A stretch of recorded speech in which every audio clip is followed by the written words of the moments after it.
When we talk about the term financial success, there are always two names that come to our mind. Number one, Warren Buffett, and number two, Charlie Munger. Well, of course, because they've ruled this industry. Of course, because they've played this game so beautifully, and they've played this game in such a simple manner. They've built their fortunes simply, and they also share the blueprint with us. They have shared their technique and their formula multiple times in interview and in books for us to build wealth or for us to financially succeed. But still, people don't really bother about it, don't really care to focus on it because it's such a long-term process and people need quick results. People cannot give that much time.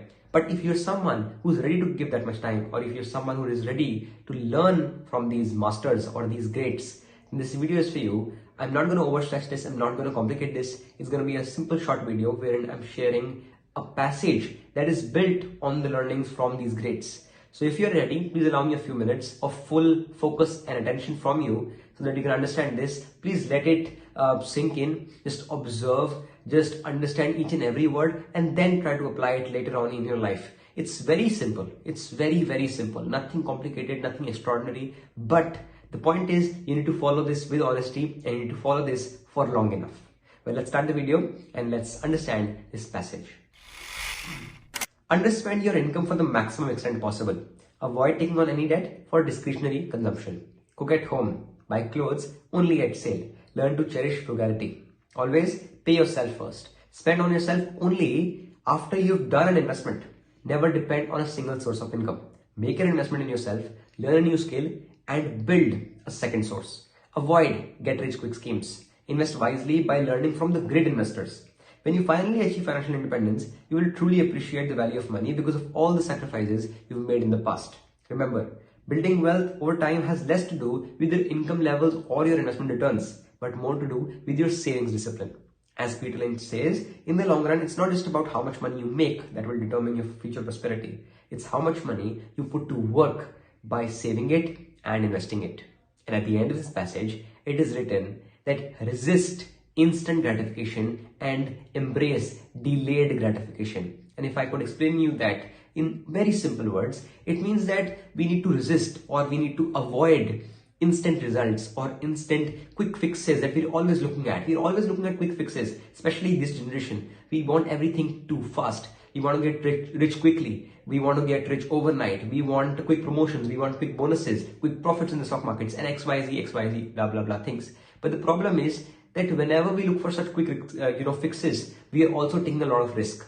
Whenever you look for anything that is quick, it asks for a hell lot of risk. But we, neglect that risk and we only look at the quick fix we are trying to catch. But that is where we go wrong and that is why we do not succeed in life.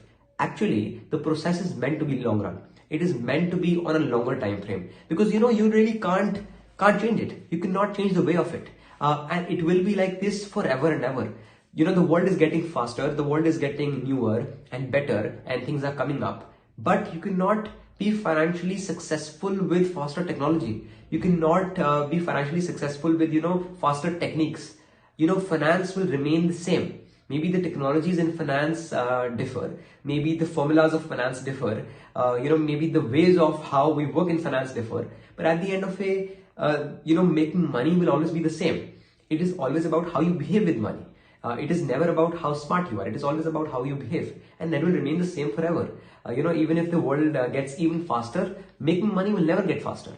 It will always remain a long-term process. And it has an importance to it that even if you get money quickly or even if you become rich overnight, you will never be able to sustain it or to manage it because managing money is an art which you learn through experience only. That is why making money is a long-term game, and that is why this beautiful passage which explains every single thing in simple language, which says just do the simplest of things, just underspend, just cook at home, buy clothes only on sale, maybe just invest, learn from big investors. We all know this, to be honest, but we never think about this. We never really focus on this or emphasize on this because we think that, well, how would we do it for so long? It will take too long. We need everything right now. And that is where we go wrong. Please consider this. Please read this passage once again. I will share it with you as well. In fact, it is from the book, The Joys of Compounding. So you can see it is on page number 79, I think. Yeah.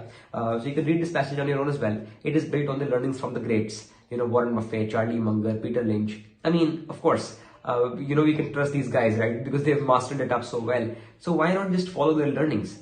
It is always good to learn from someone who's already done it, right? So all I would say is try to read this passage so many times and follow it with such honesty that it is engraved in your mind, and you follow it automatically. For me, I have printed it out and pasted it on my wall, and I read it every single day, so that I don't have any other option, and so that I do not look for any quick fixes. Because as I say, resist instant gratification and embrace delayed gratification. Look out for things that have a delayed result but have a for sure result. I hope this helps, and I'll see you guys in the next video. This is Kavaraj Singh signing off. Bye-bye.